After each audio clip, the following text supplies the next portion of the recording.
Dr. Cindy, your host of the Positively Altered podcast. I am a chiropractic internist and nutritionist, and we love to discuss all things health related, sometimes with interesting spins, and certainly no filter. On today's podcast, you are going to meet a good friend of mine who is involved in the supplement space, but also got herself involved in the genetic space. And she's doing something wildly unique that I don't believe anybody else is doing currently today, but it's a way to help you manage your genetics very differently than a massive big report that everybody is getting and not knowing what to do with, and really narrowing it down to something that is super helpful. We're also going to talk about some of her favorite ingredients in the supplement space and a few other surprises. So make sure you stay tuned through the commercial break.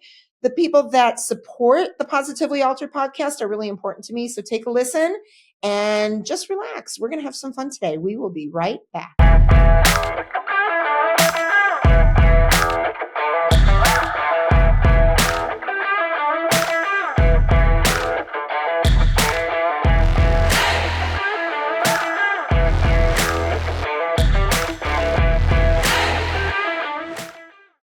Hello, my name is Heather Lord, and I am the COO of Professional Health Products. Cutting corners is an all too common practice in the dietary supplement industry. When my father founded Professional Health Products, he sourced the cleanest, most biologically active ingredients from around the globe.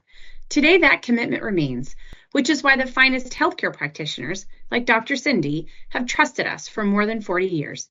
We oversee the entire process in our manufacturing facility, from sourcing and formulation to manufacturing and labeling. Today, we offer over 300 unique products that can be tailored to the nutritional and homeopathic needs of each individual. Most recently, we launched a proprietary genetic test, allowing our practitioners to get even more dialed in to their patients' health. To learn more about Professional Health Products, please talk to your practitioner or visit our website at phpltd.com. Today, your life is going to be altered. I'm Dr. Cindy. Welcome to Infinity. We have worked hard to create an electronic claims website that is simple and user-friendly. This is the public side. You can log into your personal web portal here. This is your dashboard. You can personalize it to your liking here. Our main focus has been to allow you to submit and edit claims as easy as possible. You will find our claims editor and claims processing is simple to use and straightforward. Our quick action bar is where you can find your most important information. Most of these icons will take you directly to the claims the number represents. You can easily view if you have any messages in your inbox of any unread alerts by looking for these blue numbers. To view the rest of our training videos to get the most of your Infinity experience, click this icon. We hope you find this web portal simple and easy to use. Thanks for letting us serve you.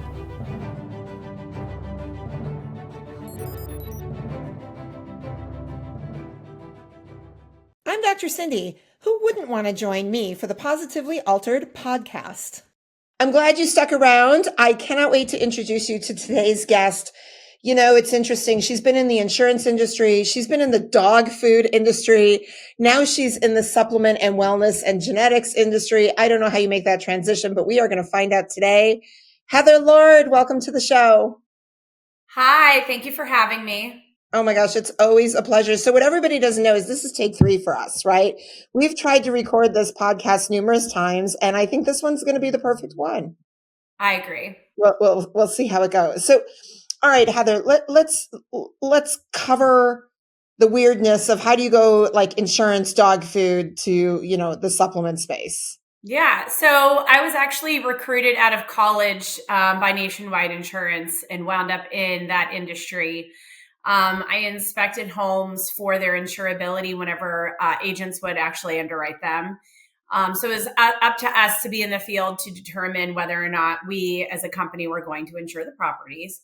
And then I was actually recruited out of that by a woman named Lindy Kogan, who worked at the time for Royal Canin. And Royal Canin is actually now owned by M&M Mars. And they're most widely known, I think, probably for everybody who has dogs out there for their breed-specific diets. But I was actually in the veterinary channel. So my sole goal was to educate veterinarians on disease states and how food can actually help them and be their medicine. So it seems like a really difficult transition, but I've actually been working with doctors the better part of my career. After that, I actually was again recruited out by a company called Athena Health. And Athena is the third largest or the largest third party biller in the United States. So I was actually there for about 4.5 years. I like to say that corporate America kicked me out, which I was actually really happy with. Enjoyed a couple months off before my parents actually scooped me up. So although it seems like I've been working for my parents now at their companies for 8 years, but I've actually really this industry has been a part of my life forever. So my parents started this company when I was a year old. Oh my gosh. And I don't want to tell you how long I've known your parents for, because that makes me older than you. And it's true. And I've known them for a very long time. And I'm really happy that they scooped you up, because I think you've been an enormous asset, I know, to myself, to the industry, and really at the end of the day to patients who are getting a really good quality product. So I know we're going to touch on all of that, but you're doing something actually very interesting to me, I think, in the space, where the study of genetics has been around now for quite a while, and yet there's so much we don't know. I really think it's in its infancy in the space, but you're doing something really unique for those of us to try to help patients better. Can we just dive? I want to get into that, right? Sure. Because I think it's really cool. Share your interest in genetics and what you're doing. And then I'm going to ask you 100 questions about it, because I'm really fascinated. My dad actually started pairing and doing research on ingredients and how they have a positive or a negative impact in gene expression. So he started doing that in 2012. When I came over into the industry, it was something he was really passionate about. And the reason why I am passionate about it, not just because I think it obviously makes sense, is because when our daughter Maggie was 3 years old, she used to just have these temper tantrums. I mean, just total inconsolable meltdowns. And they weren't just little fits. They started becoming something more than that. And it really started scaring me. So we had her genetics run, and back then, it was through 23andMe, because that's when, she's 16 now, she's almost 17. So that's just about what everybody did back then.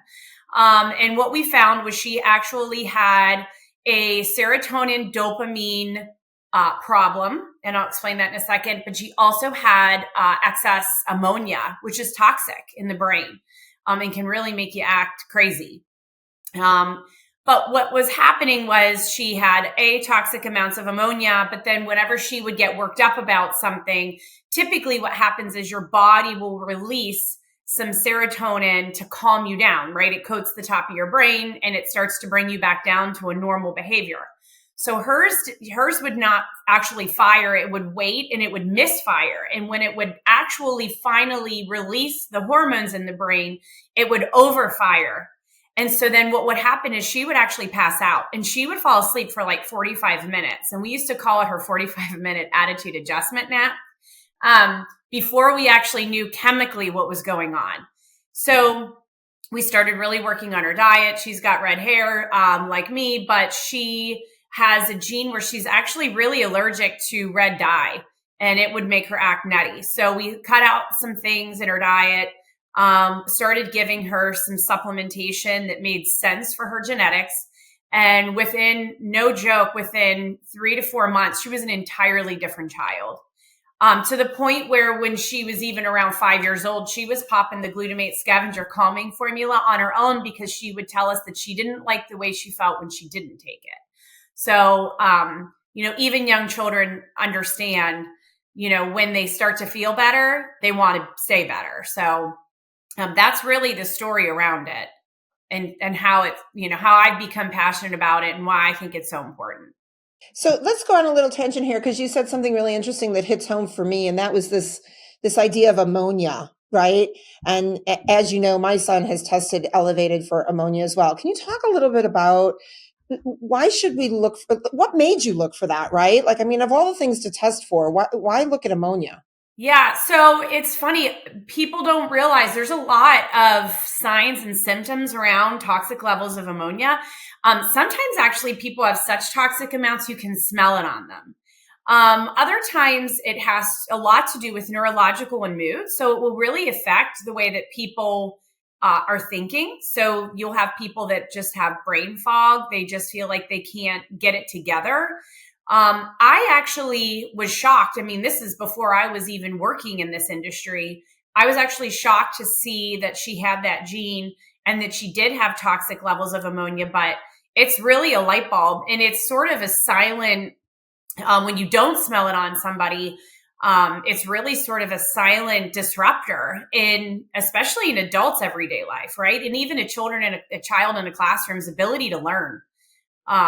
So it's cognitively, it really can wreak havoc in your body. But the good thing is, it's something that's very easy to treat, which is even better.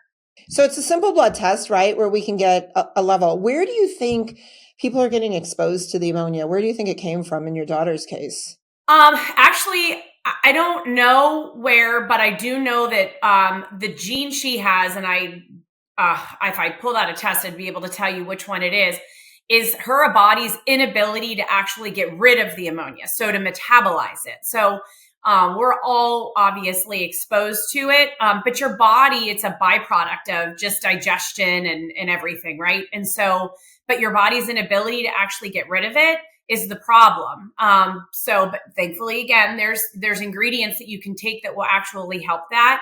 And in her case, she was actually on that product for so long that when we started backing her off, it put that switch on. That's a switch you kind of want to be on. And her body's actually able to get rid of the ammonia on its own now. So some things she's still on and she'll probably be taking for the rest of her life just based off of her genetics. But others, we've used homeopathy. And so we've really sort of taught her body how to react to things in a more appropriate way. And so those if she needs to be on and maybe once a year to just remind her body how to react, that's about it. So, now, and you guys, your company, your organization actually created a product specifically for the use of this. Talk a little bit about the ingredients that are in there, because I think it's phenomenal. Yeah. So ammonia scavenger is a great product. And the ingredients that are in there actually work synergistically to help the body, increase the body's ability to metabolize the ammonia. And when it does that, it actually will just come out in the urine, which is what's supposed to happen.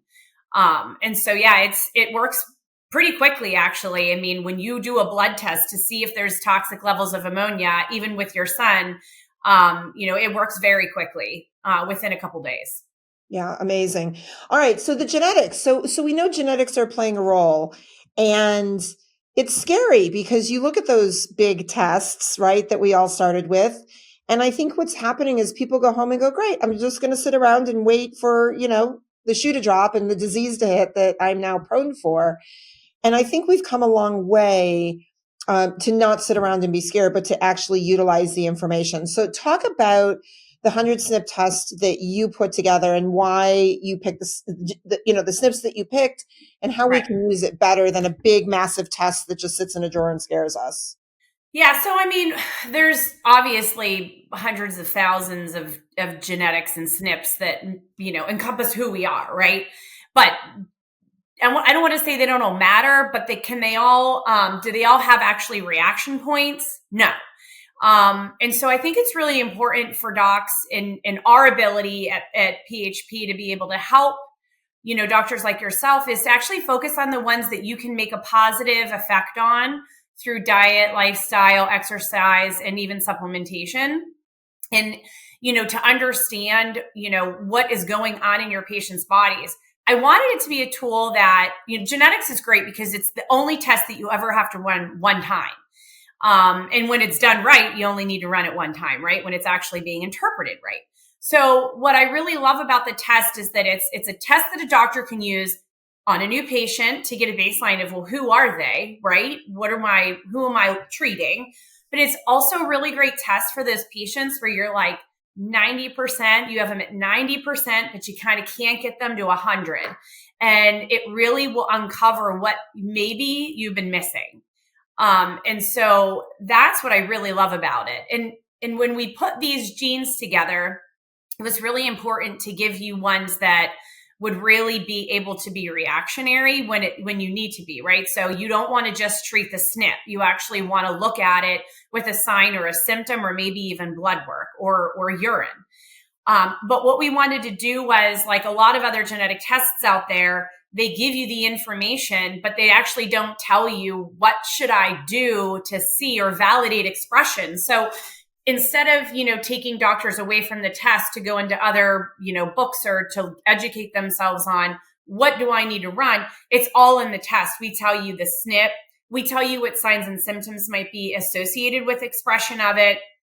We also tell you what lab to run if you want to see if there is actually expression going on. And then we tell you what products that we have to support that gene should you choose to use them. I love this. I'm seeing, unfortunately, I think, and it's good and bad, right? I'm seeing a lot of information on social media about genetic testing, which is good because it's bringing awareness.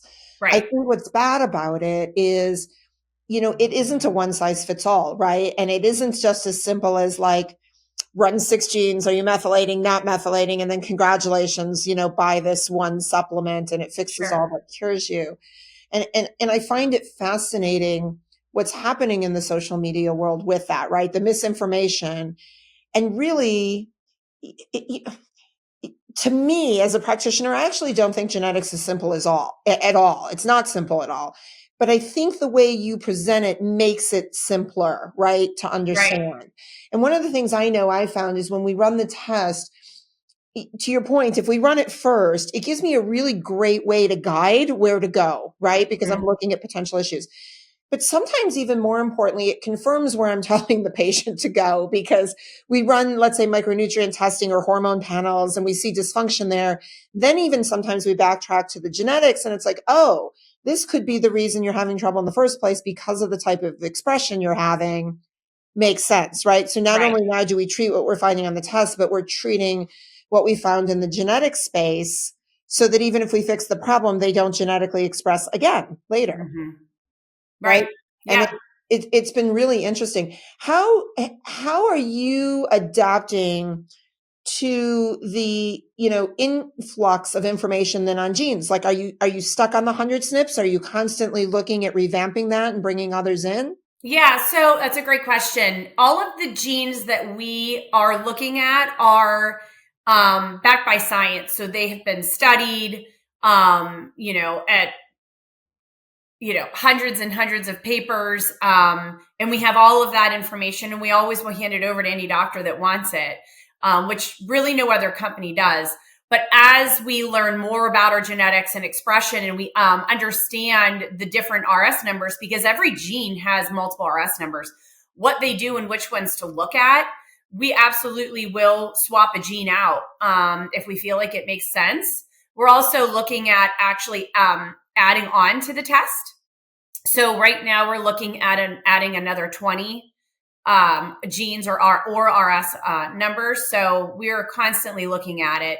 But the nice thing is that you can really validate your tests based off of other reports that have been run and what percentage of the population has this gene and how much, how many times in the population is it being expressed. And, not only do you want to look at the ones that, hey, 78% of the population has, sometimes you really want to look at the ones that maybe only 13% of the population have, because as a doctor, that could be the unicorn you're trying to treat, right? And that could be a game changer for somebody that really is sick. So speaking of that, I think about what kills us, as a physician, right? I mean, this is, we think most serious first, of course, when we're working up a patient, and then we go down to not so serious. And, one of the things that I really truly believe is very misunderstood is cardiovascular disease. I think we're going about it the wrong way. We're putting a lot of stock in cholesterol panels, which, don't get me wrong, are important, but, we're only looking there a lot of times, and we're not looking beyond that. I think there are some things, and I'd love for you to expand. I think there's some components of the test that your company provides in that cardiovascular space that we're not discussing? What are your favorite areas there that people need to learn about? Well, I think hypertension and inflammation is huge. I mean, inflammation that's really what's killing us, right? It's like every day we wake up, we're actually a little bit closer to dying. And inflammation, and I love that it's really getting the attention that it deserves because it's huge. We've got the ACE gene in there. As far as cardiovascular and hypertension, a lot of that gene expression is not only is it obviously genetic, but a lot of that expression comes from inflammation. So I think that in the cardiovascular space, looking at inflammation and oxidative stress is huge. Right. And I don't think we're focused there at all. No, we're getting there, but it's certainly, if you look at neurological and mood again, oxidative stress, inflammation, it's just it's all linked. So that's why you just can't look at, a panel with that 5 to 10 genes and really only focus on methylation. That's a really tough thing to do because then you're missing, the COMT genes, which are directly linked to methylation or the body's ability or inability to methylate or process methylated B vitamins. So, yeah. What is your take? It's interesting. There's a lot of, I think, misinformation too on the hormone space, right? We talk about estrogen a lot, especially in the female population.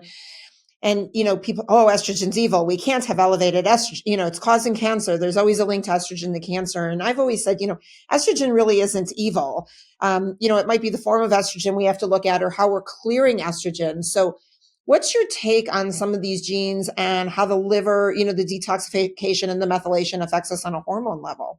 Yeah. So, I mean, estrogen is one of my favorite hormones to talk about because what we aren't looking at, and what, some docs aren't looking at is that the body's inability to actually rid itself of excess estrogen. And excess estrogen is everywhere. And the problem is our body doesn't know the difference between good and bad, right? So you take a receipt, for example, there's estrogens in it. It's funny, I talk about it so much, my teenagers don't even want to touch receipts when they're handed to them because they know there's estrogens in it. There's bad estrogens in the water. It's everything.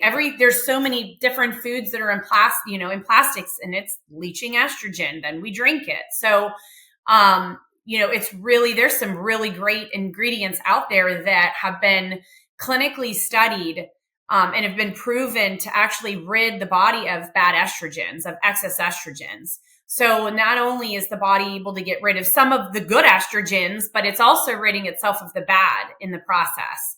But it's not just a problem for women. It's a huge problem for men. And also will interfere, as you know, with testosterone production. So estrogen can be pretty nasty. It can. We just got to get the doctors into the offices, Heather. They don't seem to present quite as often as the women. Yeah, true. It's hard. So what are your top 3 favorite ingredients for clearing estrogens in the body? So DIM is the one I think everybody is the most familiar with, right? But I'm really big on sulforaphane, which is activated broccoli sprouts. Honestly, that is my favorite. We work with a company that is family owned actually and been growing actually as a patent on the process and the way that they grow it called broccorafamine. That's actually the trademark and patented version of it. And they actually have 2 different types of activated broccoli sprouts. So I would actually say that their products are probably my favorite to clear excess estrogens. You can run a test on a person and have estrogens really, really drop in 30 days. Using that paired with DIM, it works very, very well. All right. Awesome. Now give me your top 3 favorite ingredients nobody's heard of. Oh, geez, that's a tough one. No one's heard of. Or let's say aren't as common. How about if we go there? Okay. I really love Certmax, black tie ginseng. It's actually another trademarked ingredient. It's fantastic for nitric oxide production, but it's also really good for sexual health. So as we know, right, sexual health is really good in that cardiovascular space too.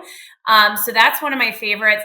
We actually use a flow agent called Sunfiber, and we started doing that as our flow agent a long time ago because it's FODMAP approved.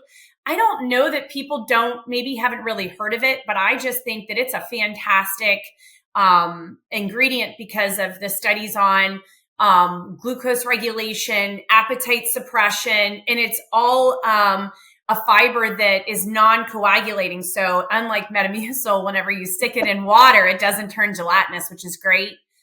So I'm a really big proponent of that. And then I just have to say something as simple as crushed sunflower seeds, which have the phosphatidylcholine, ethanolamine, and inositol. That is just food. It's just great fats for your brain, good fat for your body, but great for your brain. And so that's a huge one. I really, really like that. I love that you mentioned that. We're seeing a lot of choline deficiency in our micronutrient tests that we're running. Mm-hmm. And it's that, we start with, I can't remember why we walked into the room and I don't remember her name. And, it leads us down a cascade that's much more detrimental than that. And it's really interesting how deficient we're becoming, I think, as a population. Oh, yeah. That particular nutrient affecting our mental capacity. And I think people are in so many different weird diets and they're cutting out things. But the problem is that they're not realizing that they're cutting out fats to the brain. The other thing is you have an aging population that doctors are actually putting on beta blockers. Put them on a beta blocker, you're blocking fat to the brain, and then you have, even my dad, a memory loss. And so I've got him on the product because he's one of those people that are suffering from that. So, it's a fantastic product. It's just a great nutrient. It's sunflower seeds. So, it's easy. And so simple, right? It's so simple. It's so simple. What do you think is one of the most common myths out there about products that people need to be aware of? This is a really tough industry. I'd love to say that we're all created equally and we're just not. Because we manufacture our own supplements, I really see that. And because we manufacture supplements for some of our competitors, I really do see that not all companies are created equal. I do think it's really important that patients educate themselves, but I really think it's important that they talk to their doctors about what they're taking. It's I would say one of the most difficult things to do is really to explain to somebody why you're different and what your points of differentiation are between other companies. But it's difficult to really stand out in this industry.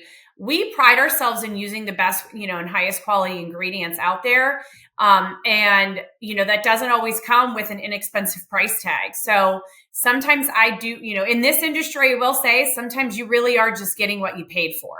And buying something, I would say, it's not always, well, it's better to take something than nothing. Sometimes I would say it's better to take nothing than something that you're taking.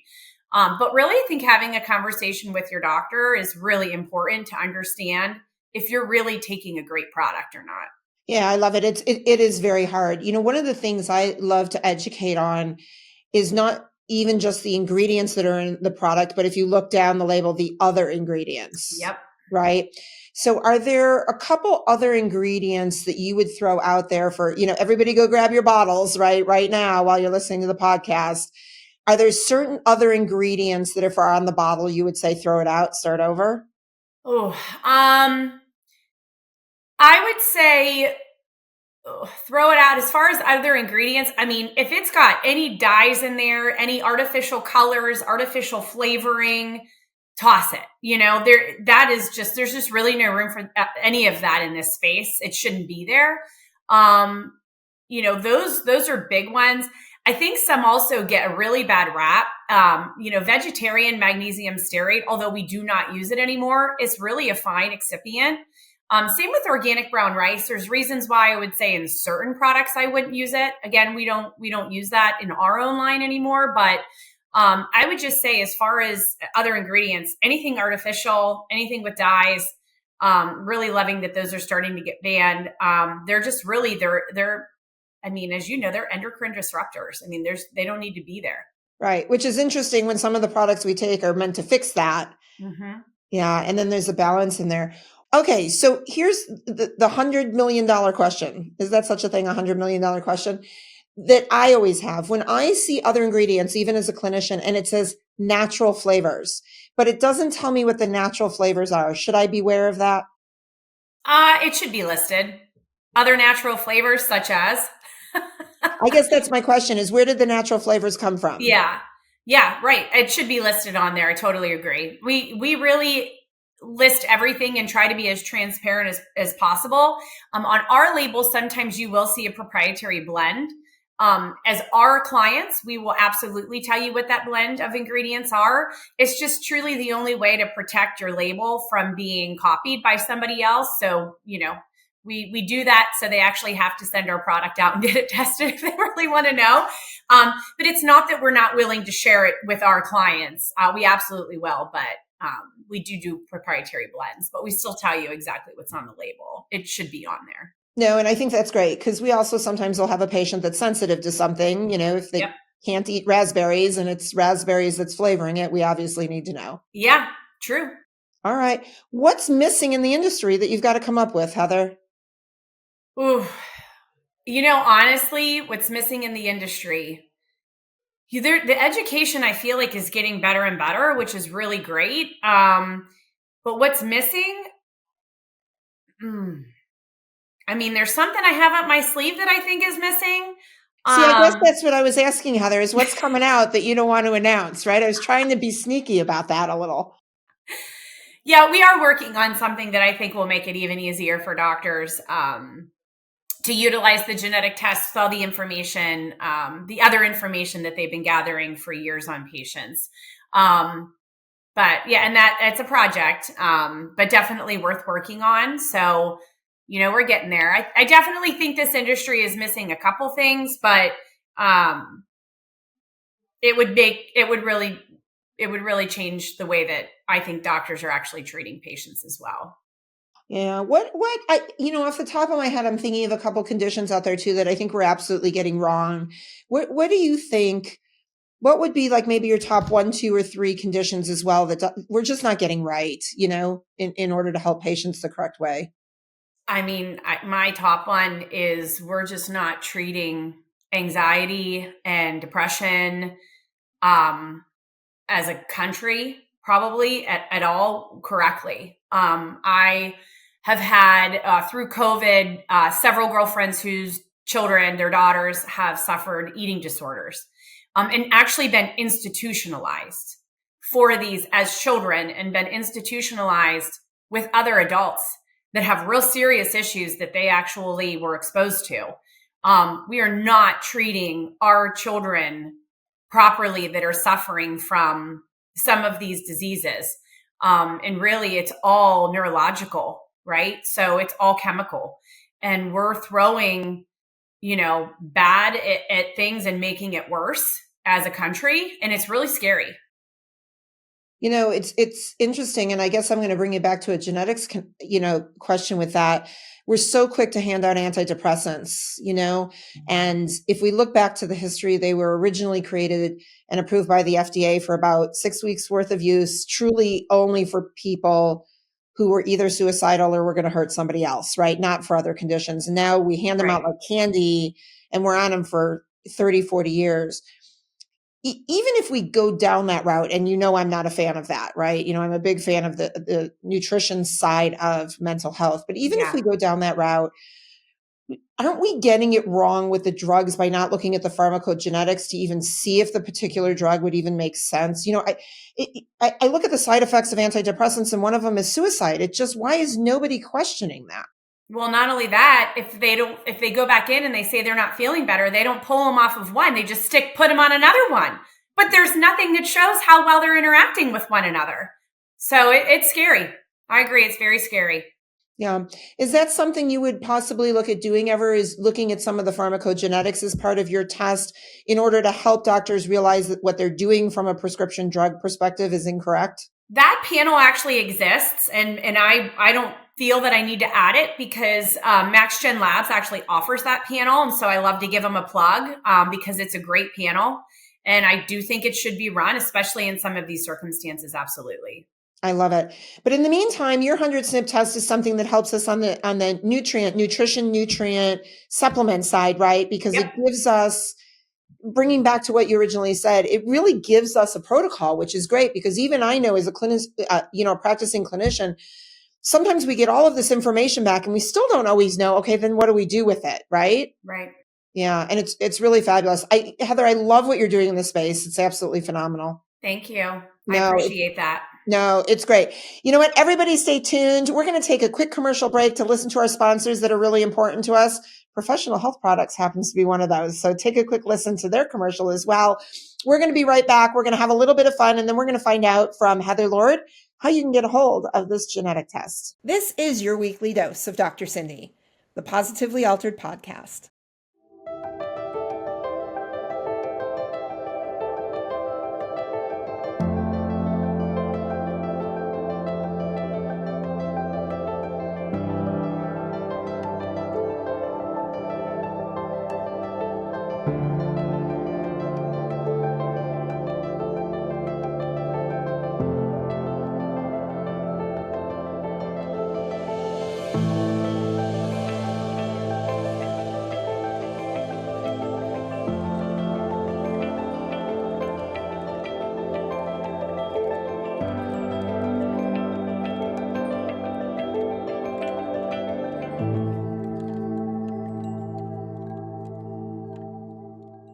Stop, hit that follow button now and spread the love with Positively Altered. And we're back. Thanks for hanging tight with us. We are here with Heather Lord from Professional Health Products, who is my go-to certainly for nutrient help and most importantly, the combination with genetic help, which is proving to be wildly successful and really important in today's medical space. So if you didn't plug in until this moment, make sure you hit rewind and check out what we were talking about because it's super important. All right, Heather, this is the fun part of the program. You ready? Some rapid fire questions. Just going to see what your answers are. Okay. You ready? Yep. Fire away. Okay. If you could change the color of the water in the ocean, what color would you make it? Greener. I like that. I don't think anybody's ever taken an original color and made it more. So that's a great answer. What about if we had to change the color of snow? Would you make it whiter? Oh, I don't know. Maybe sparklier, like more glitter. Oh, I like that. I think everything should have sparkles, Heather. I love that. I'm a skier. So when it's snowing and it's glittery looking, gosh, I love that. I love that. That might be my favorite answer because, I have to sparkle wherever I go too. So it's Yes, really you do. important. Absolutely. All right. If you could make one food known as a breakfast food that isn't, what would you pick? Lobster. Breakfast, lunch, and dinner. Really? Oh, yeah. I love lobster. Oh, my goodness. Okay. Fair enough. I think I've actually broken bread with you and had lobster, haven't we? Oh, yes, we have. And crab, all the things. And crab, where's your favorite? What's your favorite restaurant? Or is it fresh out of the ocean when we go fishing? Oh, my gosh. My favorite restaurant. I mean, I do love catching and eating it. I think that's just the most fun. But my favorite restaurant, oh, that's a tough one. It depends on what I'm hungry for. Okay, that's fair. I'll let you get back to me on that one, I think. I really can't decide. If you could only utilize one mode of transportation for everywhere you go on Earth, what would you pick? I mean, if the times permitted, I would just choose a horse. But unfortunately, I think we're well beyond that. One mode of transportation. Oy. I don't know. I really am. I'm a flyer. So I would just say an airplane. An airplane. I really don't love sitting on long car rides in cars. It's just not my thing. I love the destination and I do love sightseeing, but just sitting in a car for hours on end to me is just boring. Okay. And then who's your one travel partner if you only had one for the rest of your life? Oh my gosh, my husband. Oh, I love that. I couldn't go. I don't even want to see the world if it isn't with him. Oh, that's beautiful. That's beautiful. All right. I think I know the answer to this question, but I'm going to ask it anyway. Okay. If you could take your favorite book on earth and actually be the author of it, what book would it have been? Well, that's The Giving Tree. See, I knew that was going to be the answer. It's the best book ever. Do you know There's so many lessons in that book. I still have my copy, I think, from when I was a little girl. Yeah, I love it. I have it too. It's with my kids' stuff. Isn't that amazing? Shel Silverstein was actually the best friend of like my second, third, or fourth cousin. I'm not sure what he was exactly. But I'm a little bit, I've never actually met him when he was alive, but I'm removed by a couple people, and it was just sort of a cool thing. I think I That is a actually cool have thing. most of the books and the weird poems and all of the good stories. Yeah, I love it. I love it too. All right, Heather, what was your favorite, last but not least, what was your favorite thing about doing the podcast for the third time today, even though nobody heard version 1 and version 2? That I get to do it when I'm not sick. No, but I just always I love chatting with you. So, but also seeing your face is even better. So than on the phone. Oh my gosh, it's been great. Heather, how can everybody find you, follow you, learn more about your products and the nutritional gene test? Where do we go to get that? So we have socials. So we're on Instagram and we are on Facebook, but you can always visit our website at phpltd.com. And if your practitioner is not carrying our products, you can actually fill out a support form and we can reach out and get them to start carrying them. All right. Everybody needs to do that. I'll tell you, I've been using the products for a long time. They're brilliant. They're easy, no side effects. They just make sense. So get out there, get a hold of them. They really do make a difference in your health. Heather, it has been an absolute pleasure hanging out with you. As always, we do some fun things outside of the podcast, and we're going to continue to do that together. When the new product or whatever it is you're working on comes out, can I have you back? Absolutely. Because, if you're onto something in the industry, we got to be at the forefront of that. Yep. I'd love it. Thank you. I would absolutely love that too. For everybody out there, if you want to learn more about what we're doing, please join us at drscindyspeaks.com. You can check out the website, subscribe to the newsletter, or send us an email at hello@drscindyspeaks.com. I will tell you that one of my favorite things about today's podcast was, I think we got it right this time. Yeah. I think we got it right. We got really good information, a little giggle in there, a good way for people to get a hold of you. And as always, I just enjoy being around you, Heather. Your energy is fantastic. Your knowledge is great. You've been a huge asset to me. And thank you. Thank you. Everybody, please make sure you check out the show notes. You're going to want to get a hold of the product and the genetic test. If you have any difficulty, just reach out to us at drscindyspeaks.com and we will certainly help you get it. It's been absolutely fabulous. I know today, and I hope all of you have been, I was positively altered.